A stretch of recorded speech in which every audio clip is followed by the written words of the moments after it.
Okay, today we're going to work through the components of the renal system or the urinary system. So we're looking at the goat from a different angle today, the back here, belly, tail, and the head. To orient yourself or to identify today's components, make sure that you have the renal system identification sheet that's available on Canvas. We're going to notice when we try to identify the kidneys, if we look at this specimen, they're hidden. And the kidneys are protected by what we call perinephric or renal fat. This fat is a great protective tool for the kidney because when we think about the kidneys, there's not a whole lot of skeletal system protection. So we're going to see our first kidney here, surrounded by fat. Don't confuse the liver with the kidney. So they feel very different and their location is quite different. The right kidney we'll see is more cranially located, so closer to the head. And if we try to find the left kidney, we'll see the left kidney is pushed up near the median plane. And the reason the left kidney is pushed towards the median plane is because the rumen is on the left side of the body and it's pushing the kidney towards the median plane. So we're going to remove the fat from around the kidney just so we can get a better vantage point. And when we do that, we're going to see a couple of really important structures that are associated with the kidney.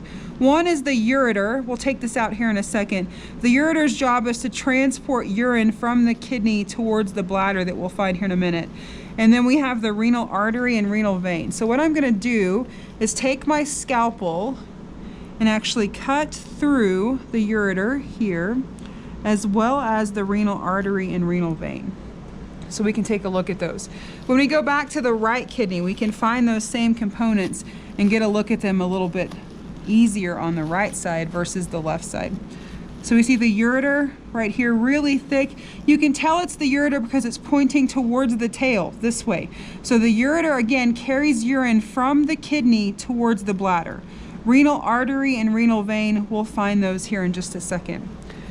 If we look in the terminal portion of the abdomen, we're going to see the bladder. So the bladder is a hollow distensible sac. I can't find my probe. A hollow distensible sac which allows it to store and collect urine. So it does get bigger. It's pretty easy to identify. It doesn't look like anything else in this region of the specimen. We'll see the bladder in the female is in a similar location, but it actually sits underneath the cervix, which is really important as we'll learn here in a few minutes. So if we look at our kidney, we're going to be able to identify the individual components of the kidney. So we talk about the the ureter again.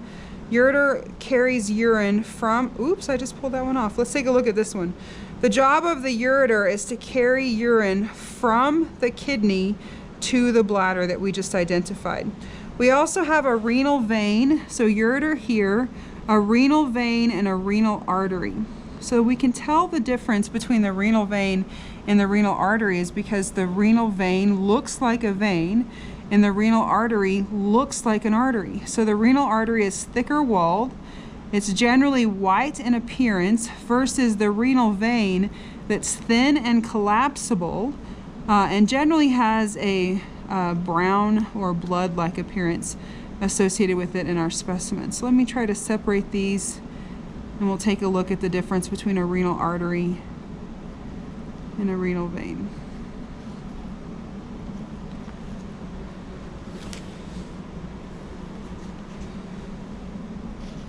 Okay, just want to make sure that you can see what we're identifying here on our specimen. So the ureter was attached here. We have the renal artery. See how the renal artery is white and has the appearance of a thicker wall? You can actually see a cross-section of the renal artery there compared to the renal vein. So the job of the kidney is to filter blood, so remove waste products from blood so that we create urine, but also to absorb the things that we need from the blood. So blood comes into the kidney, blood leaves the kidney via the renal vein and renal artery. So what we're going to do now is we're actually going to take this kidney and split it in half so that we can see the interior structures of the kidney. And I have a couple of different examples we can take a look at. So if we're looking at the interior structures of our kidney, we split the kidney in half. We have the outer layer, that's the cortex of the kidney. You see lighter in color. The dark inner layer is called the medulla, and we see quite a bit of variation between individual kidneys and how dark and how light they are, but always cortex is on the outside, medulla is on the inside.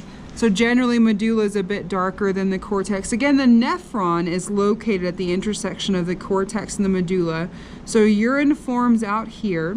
You'll learn about urine formation in physiology, and also we'll discuss it a bit in our PowerPoint presentation about urine formation or the renal system. So urine formation occurs out here in the nephron, drips towards the renal calyx. The renal calyx are funnels that funnel urine that is formed into the renal pelvis and renal sinus, where it collects until it leaves via the ureter. So again, the ureter is transmitting or transferring urine from the kidney to the bladder. This fibrous layer on the outside of the kidney supports and protects the outer layer of the kidney. You can actually peel it off of one side of the kidney. It's kind of like peeling a sunburn, so that kind of gives you something to relate it to. This is called the fibrous capsule or the fibrous layer of the kidney. So if we're looking at the kidney again, we have the fibrous layer. Let's look at this one. The fibrous layer on the outside. We have the renal artery. Looks like an artery, thick-walled.